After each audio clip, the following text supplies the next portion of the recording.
the definition of madness is doing the same thing and expecting a different result. And that is what they're doing at the moment. And all they do is I tell you how we save money, we'll cut more teams.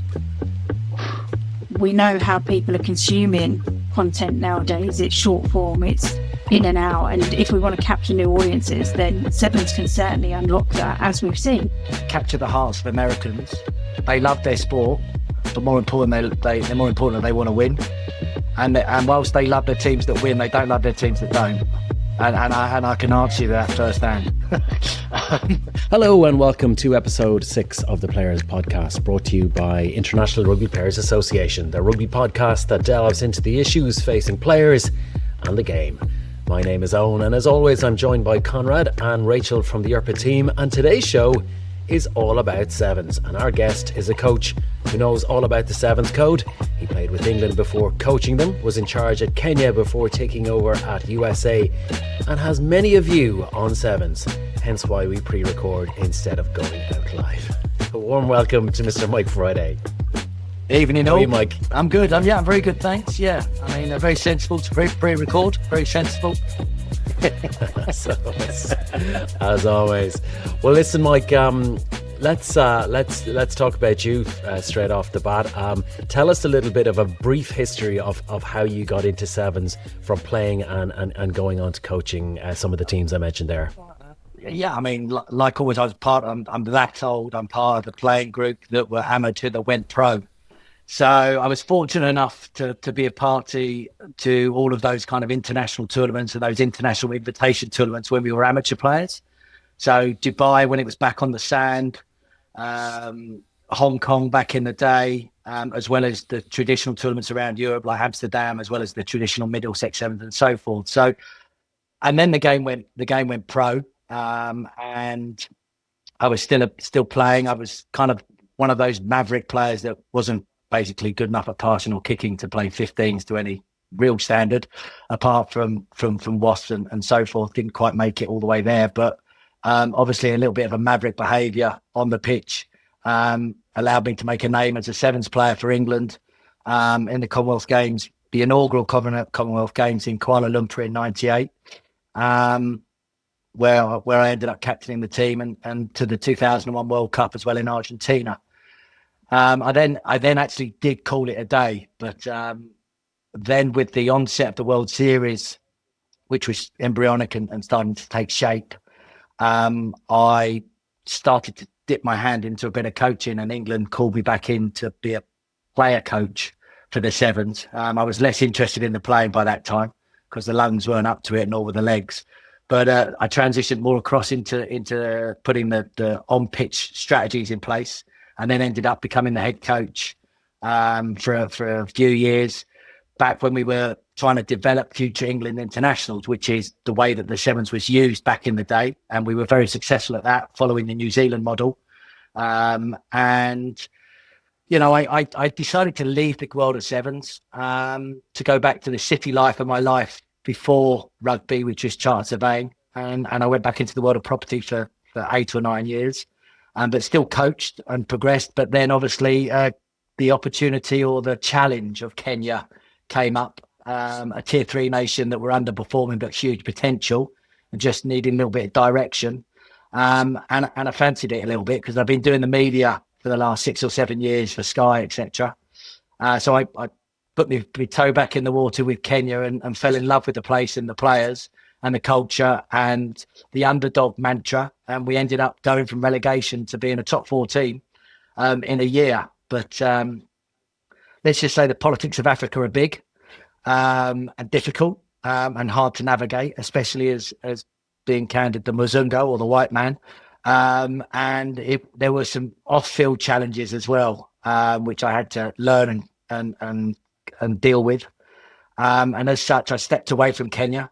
But a year later, USA came calling with the same issue, really. They were a tier 2 nation struggling to make Olympic status, given less than 10% chance of qualifying. And let's just say I decided to take that challenge on as well. Huge potential, different set of problems, different things to deal with in a different type of country and economy, but ultimately still a very much a developing tier 3/tier 2 nation, as they were called back then, that were trying to find its way in the world, and the world of sevens and the Olympics was the gateway to do that.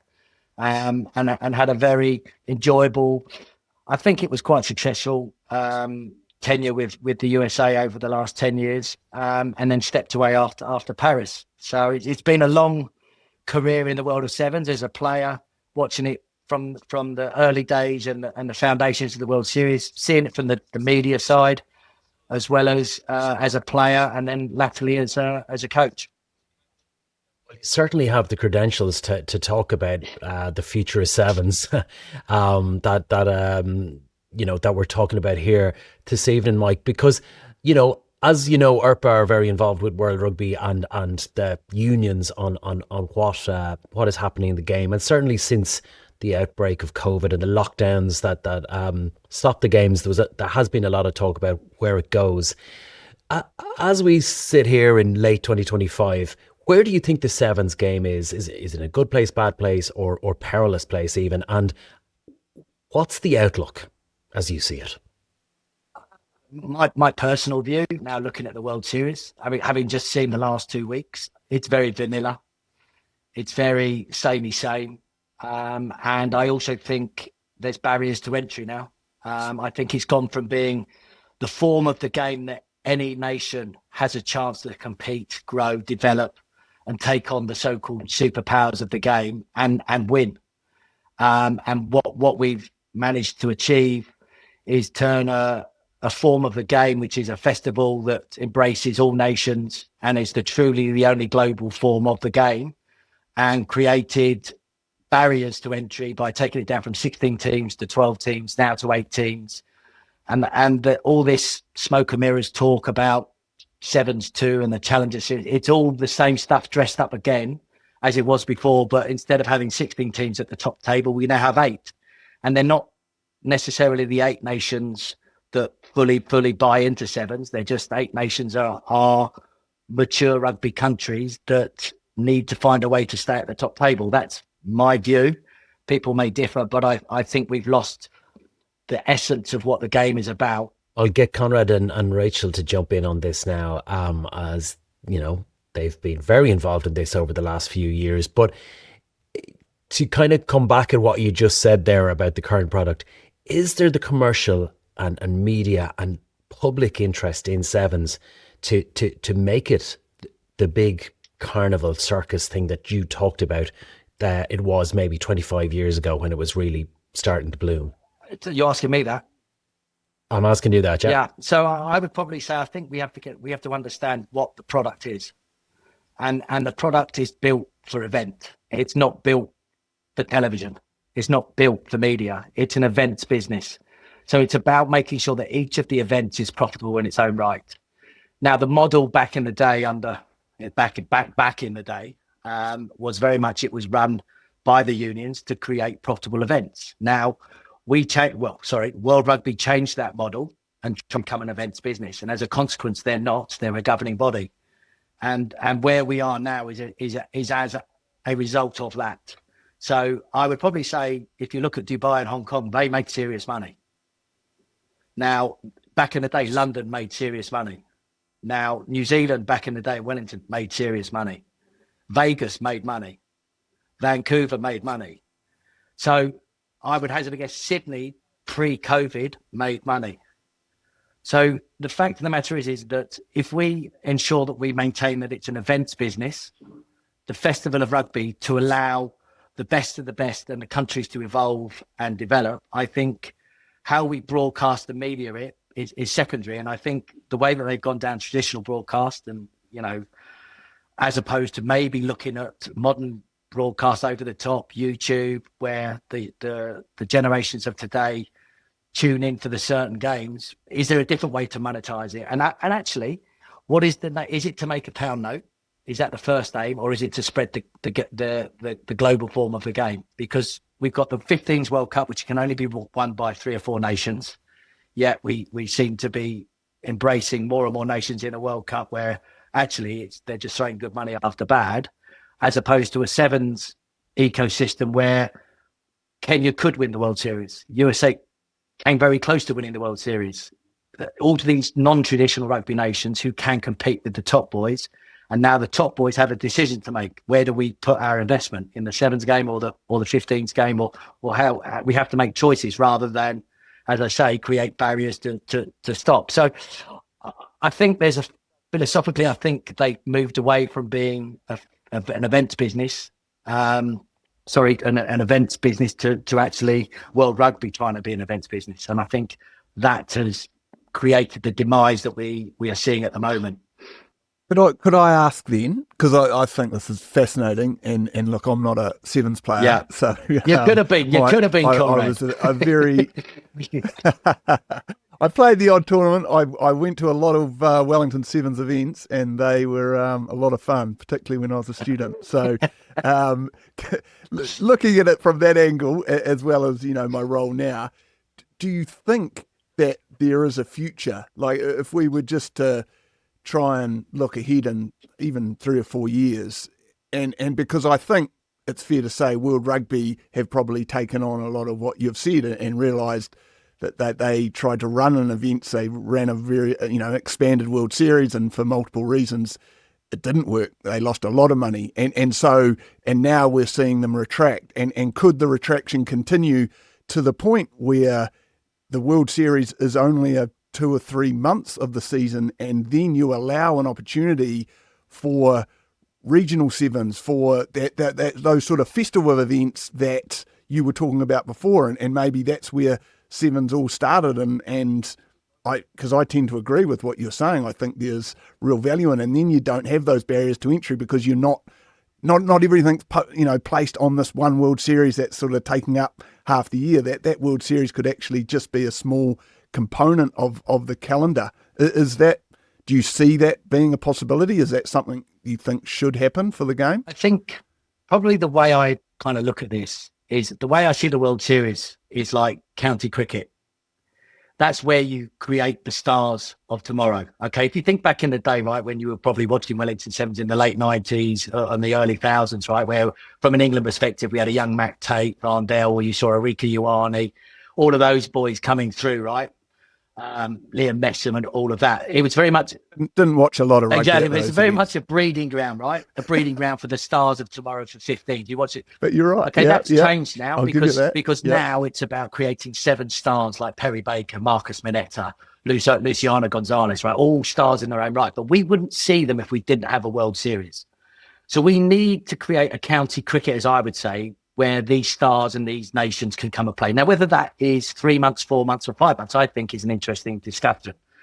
I think you need to create some sort of work. But around that is, can you create regional best of the best or regional development? Let's talk about the RPL, or you create one in the UK, or you create global best of the best opportunities where people can make money, people can monetize and create. Absolutely, but none of it works without the World Series, because otherwise, where do we find the stars of tomorrow? Because all of a sudden, you won't have national programs, which means you won't create these stars. And, I do liken it, like, I think it's quite short-sighted by a number of unions, if I'm honest with you, in terms of the way they look at their sevens, because they think there's no money in it. None of our players come from it. So if I look at England as a real good example, right, all of their under 20 stars, and this is quite personal to me with my son involved in it, are all at academies, and they're playing for England 20s, and, Henry Pollock is now the big star in England from the Lions and so forth. Noah Kalori is the next one that they're talking about, and so forth, right? Our system in England is 1 term of 15s, 1 term of 7s. So in the foundation of their development, from the ages of 11 through to 18, they all play 7s. It's part of their development pipeline. And the reality is, if you look at the Rosalind Park Sevens, it's a huge event. So the ecosystem is there, but people don't necessarily see the value in the investment in it. But if you look at, let's just look at New Zealand on the men's side, Leroy Carter. He wouldn't have made the gains that he had if he hadn't have had the 7 circuit. And I know that's only one in the last year or two, but that's a great return, because it was Caleb Clark before that. And then if you look at Australia, they've got similar stories. You look at Argentina with Isgro, they've got stories as well, but it's not as many as it used to be. And I think that it can play many different levels, and that's just on the men's side. I think if we turn our attention to the women's side, wow, I think Canada's a great case study. I think the way you've seen the transition for the New Zealand Ferns, you see the same with how the Roses did it, and the same with France.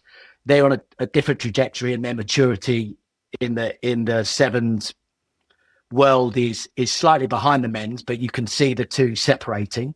But you are still able to have stars that can operate in both parts. But I think there is a real opportunity if World Rugby are prepared to be open and work with people in order to create a World Series that creates the shop window, but it has to be for the right number of teams, not just the select 7 or 8. And then you create opportunities, much like they have in 100, 2020 and so forth, for these regional leagues like the RPL, or let's just say we could create one in the UK or the one that they've got in France, together with maybe a global league, which again, we explored back in 17, 18, but never took forward, that could sit alongside with the World Series, which does make money. And you can have innovations that are not traditional with the game of sevens, right? You can create all sorts of fantasy stuff like they do in the Ballers League of football and so forth, because you protect the essence of the rugby sevens and the extreme endurance sport that it is on the World Series, which is basically you play 6 games to win the tournament. It's hard. It's over 2 days. You're going to have to get up and go again, and it is attritional. But how many of those you have over how many months, I think is open to debate, right? But you probably need 4 or 5 for critical mass. So maybe it's a 4 or 5 month season, or, you go three months and 3 back-to-backs. I mean, I think that's where it's open.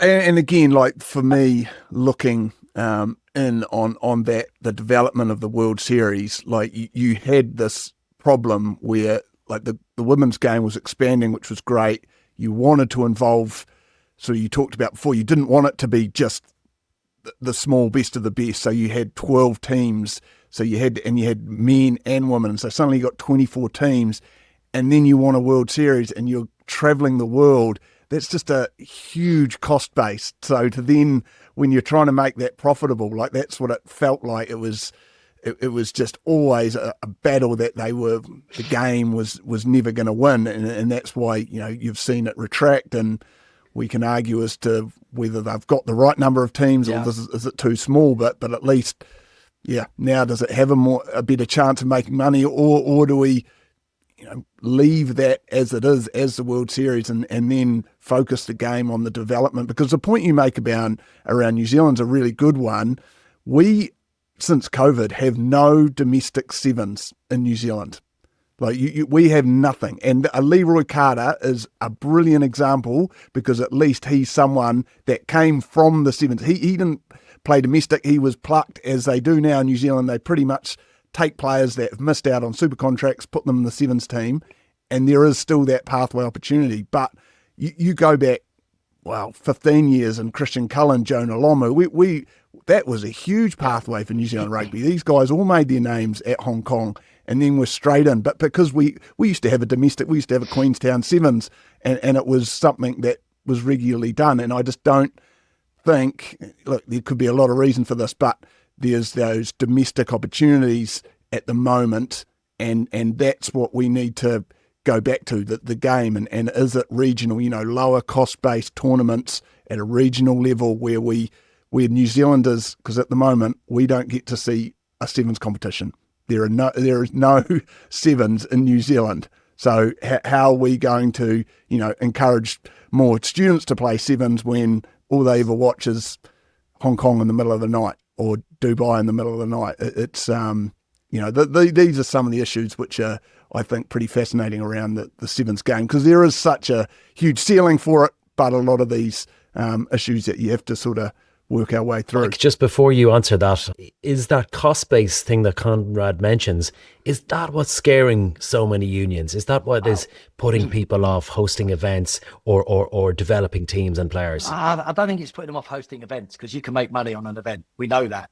I think the demands of World Rugby on the events and what they want is, without being controversial, is the issue. I think if Dubai have proved you can make money, London have proved London were going to have an event, but the constraints put on them in terms of what they could have and what they couldn't meant that the event wasn't worth having. So I think this is my point about reverting back to an events-based formula. Then means that actually you can allow those hosts to make events. Now, when you talk about teams, I think that's interesting because ultimately I think you pick your poison. So let's take Ireland's decision. He was very fair play to him. We might not like the decision, but he's very upfront. We've only got a certain amount of money we can invest, and we're going to invest in this, and as a consequence, we're no longer investing in that. That's fine. That's Ireland's. It's a tier 1 nation's decision. No, that's fine. But I think every tier 1 nation can make that decision. Now, I fully understand there's a lot more demands on money for various teams, and they've got to pick their poison. But what they can't do is protect their positions by reducing the opportunities for those nations like Kenya who want to invest in their sevens, because that gives them the opportunity to compete on the world stage. So we're going to have the Kenya Lionesses on the World Series for the first time taken away from them. The game changed, the rules were changed halfway through the season. Kenya men disappeared. It's a big part of the African, big part of the African piece. Now again, and the game is global, right? It's not paid around the world by a couple of small countries that seem to dominate like they do in 15. So I think that when you talk about, let's just take again England, where England and the GB have gone very much. You're not getting any access to any of our so-called top players that are earmarked to go on the 15s pathway. So that means they're looking now at the university pathway. Now, the fact that they've only got limited money and limited funds, that's tough, right? Because ultimately, you want them to have as much money as they can to make their program as professional as they can. But they're giving opportunity to another part of the rugby market, and there are so many rugby players that get let go at 17, 18 that then go to university that can then find them fall their way in, and I'd hazard a guess it's the same in New Zealand. So it's an alternative pathway in a rugby mature nation. It's then just how do you finance that and how you invest in that. Now that's where I'd be going, say on the RFU and the WRU as well. Hold on a minute. The community game and the sevens is such a huge part of our rugby ecosystem. You should be investing something, not saying, well, we're washing our hands of it because we get all we want from our under 20s and then forget that your under 20s have just been developed using the sevens game for the last 8 years of their life. So I think there's a duty of care there as well from the unions in terms of connecting the entire rugby system and realising and recognising where seven sits in their ecosystem. And then applying the finances that they need to. I think the other point that Conrad talked about, which I think is really interesting, a little bit controversial, is obviously the parity on the men's and the women's, right? And the fact that the big thing for World Rugby is that we need to have men and women playing side by side, one game after the other, and so forth. But when you look at the most successful sevens tournament that we've had to date, it's Paris 2024, by a mile. Now, you might go over to the Olympics. They still sold out 6 days. The Stade de France was box office sold out. What did they do differently than they do in the World Series? They had men's and they had women's because they're two different audiences. And now you're now appealing to many different audiences. There are many young girls that just want to see Maddie Levi and then they want to see Alona Mar. They ain't interested in Perry Baker. And then there are others that are just interested in Perry Baker and Marcus Moneta. And then there's the rugby nut who's interested in everybody. But we don't allow and cater for everybody. We tailor to one part of the community. And I think this is where World Rugby need to be innovative and smart in how we create, because we need to create proper, genuine opportunity for everybody, but we've got to give ourselves the best chance of succeeding, the best chance of the event succeeding. Now, whether that's sessions, whether that's one day or another, I haven't got what the right or the wrong answer is, but the definition of madness is doing the same thing and expecting a different result. And that is what they're doing at the moment. And all they do is I tell you how we save money, we'll cut more teams. Yeah. Rachel, is he right? Well, I was just going to come in there about the Olympic dream, obviously, that came on rugby's doorstep back in I'm not sure when it was announced, but obviously 2016 was the first time. Like, how does this format potentially affect the ambition and the desire from, you talked about those unions that have the opportunities using sevens as that platform to break into the world of rugby? Do you think it has a positive or a negative, or what's your I think views on currently it's a negative, okay? Because as I said, what it does is it protects those nations that are in that top 8. And that means that 4 of them are guaranteed to go to the Olympics, right? And let's not make bones about it, right? The fact that it jumps to 12 teams for the last 3 legs is the biggest smoke and mirrors PR story by the man who leads their PR at World Rugby. I mean, I give the bloke a clap, but it's utter rubbish, because the gap is getting wider with every event that those 4 are not getting an opportunity to take on those top teams. So then you exaggerate that over 2 or 3 years, what you'll have is what we had at the very start of the World Series, where we always knew it was going to be New Zealand or Fiji that won it. And we always knew England would get to the semi-final and one other. That's how it was. And as opposed to where we've got to in the men's game, where 3 or 4 years ago, any team from 12 could win a tournament. Now it's any team from 8.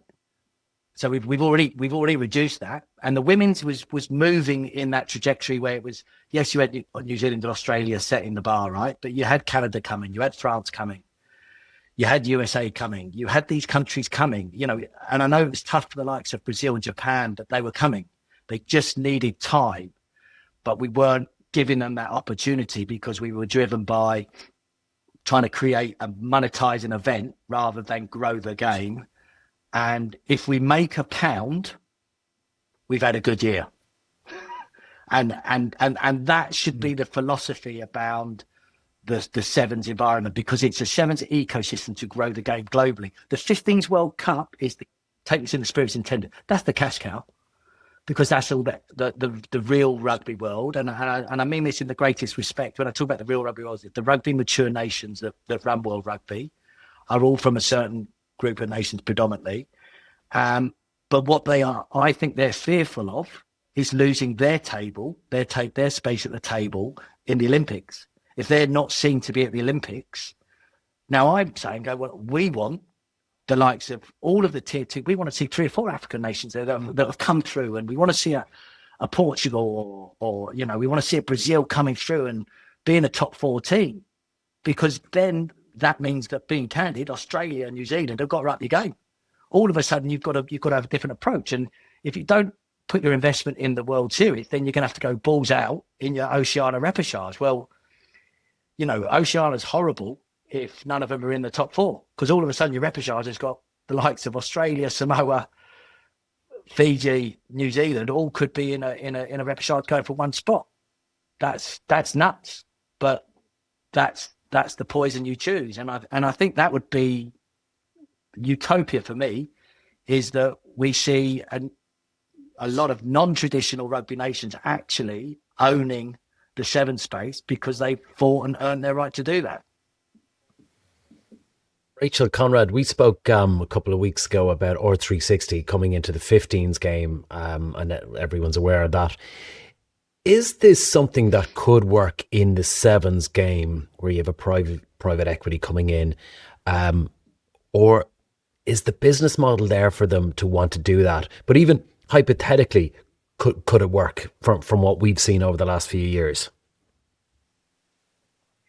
Yeah, and I'd be keen to get Mike's view. Obviously, so within the landscape of sevens, we've had in India a league where effectively they have had a club league where the clubs brought in international players, and so you're thinking of an IPL, a cricket example again, but where the clubs buy in players. So you can have Australians playing for New Zealanders, South Africans, the works, and so can the same thing work in sevens? And I don't think it's any secret there are a number of these franchise leagues talking about this. Mike would be well aware. And probably involved with a couple, but it is there, and this is, I suppose, what I was going to before. In a world or in a future where the sevens, the World Series, because of that heavy global cost, and it could shrink arguably to 2 or 3 months, you open up windows for franchise leagues where you have the best of the best players? Like, will the game benefit from that? Because then you will have all your stars playing together. And like, to me, for a non-sevens player like that, the attraction is pretty real. Like, to see a team with, your English players playing with South Africans and all playing for a franchise against another team in the men's and women's. I think that has, and then you build an event around it and take it around Europe, you take it around the Pacific. Is that the future that you see in the game, and do you think the game will benefit from competitions like this? I think there's space for it. I honestly do, but I think it has to be joined up. But what worries me is that it requires World Rugby to be open to doing that and not worrying about what they could have got out of it or what they could make out of it. When the reality is that anything that means you're not losing, whatever you say you're losing, makes you look good as a C-suite. So I would say that you still need a meaningful time of a World Series. And I'm, at the moment, I think it's currently 7 months, right? Can you compress that to 4 as long as you have a meaningful amount of events so you have a World Series winner? Because we do need that tribal country piece whereby that you can grow allegiances and your tribal country traditional competition, but more importantly, it could allow some crossover 20s younger players in the 15s games to come in and out, right? But you create superstars in the 7s, which again you can market and they can monetize themselves. And then alongside is whether or not you have models like the RPL model, which is basically their franchises. So that, they're brands that are transferable around the world. They're not unique just to India. They could transfer, the franchise can monetize and create value by buying a franchise wherever these leagues take place. And you have a mixture of what India were looking at was, we want to develop the game here, but we also want to bring some stardust in. So you have that real mixture. Or do you go a traditional old school 2020 where literally you bring all the stars, you throw them in together and it's the best 12 against the best 12 with no development piece? I think there's room for both kinds. I think the challenges that we need to be mindful of from a player welfare perspective and a loading perspective is the travel piece. So when you talk about what we did in India, we were all in one place, right? So we were there. It was a different type of format. It was innovative. It was different. It wasn't extreme endurance. It was just night after night. One game was a different type of fatigue. But it was what it was, but we were all in, there wasn't travel fatigue. And I think where you look to move around quickly, because the thing about these leagues, they can only be like a month long. You've got to make sure that you minimize travel. And that means that you can't be multi-geography or too many geographies, and you've got to manage that. So again, how does that stack up? But there is certainly room for that type of private equity type of model. And again, it frustrates me because this was all on the table back in 17, 18, when we could have had a World Series and then we had a franchise league that worked alongside it. So that, again, we could create opportunities for these players to earn money and create a living that's sustainable across the year, which is, they've earned that, right? They're bloody good at what they do. They sacrifice a buck a note. They're not traditional 15s players, and that's a different pathway and a different pay salary, or certainly on the men's side. The women's side, you could argue it's the other way around at the moment, but that I'm sure will start to change. But it's only going to be met with and only going to complement the ecosystem. It's not going to compete like, for example, R360 could be deemed to with the traditional leagues, because there are no traditional sevens leagues in these countries. No. So I think there are some of the parties which you were looking, I'm like, mate, that ain't going to work, and that's not going to work from a player welfare perspective, which has to be at the fundamental forefront of all of these leagues. But I think to create opportunities in alignment with ensuring that a World Series is there, which is the key piece, because that leads through to our Olympic status. And we've got Olympic status in 28, we've got Olympic status in 32, but we haven't got it beyond that, I don't think, yet. That isn't a foregone. It's how we go. Now, if we go just on the Olympics, we'll be fine, because what Paris showed us is that we have a great product. But if we don't sort our house out for the World Series, and we don't create something where genuine, there can be world participation, not sevens, 1, 2, 3 on a PowerPoint. Yes, you can be in 7-3 and win 7-1. Whoever comes up with that strap line just doesn't understand rugby sevens, in my mind. You've just got no idea. You have to grow, evolve, battle, scar, fight your way through each time to become a contender. And then once you become a contender, you have a chance of winning. You can't do that in one season. That takes commitment of program, commitment of investment, commitment by players, commitment by union in order to chase it. Then when you look at countries like Spain, it's a really good example where they can lean in on Olympic funding, probably more so than, say, a traditional BOA like Team GB. Their federations and their Olympic federations will see that as a real medal prospect. And I think that allows us to grow the game in a very different way to that of the 15s. And more importantly, hit a very different audience. Our audience is aging out. And what sevens can do is allow us to attach to the modern day audiences and the different audiences and engage that. And, that's a real good point there, Mike. And I actually want to ask Rachael about this, because one of the biggest stars that has ever played sevens rugby is Alona Maher. And she has built a following off, well, a lot of things, but sevens rugby included. And what you say there about an aging audience is one of the biggest questions of the night, really, because the future of sevens depends on an audience being out there. And I'm asking Rach in terms of the women's audience, but even just the younger audience, is sevens resonating here? Or is it just the classic Will Carling old farts?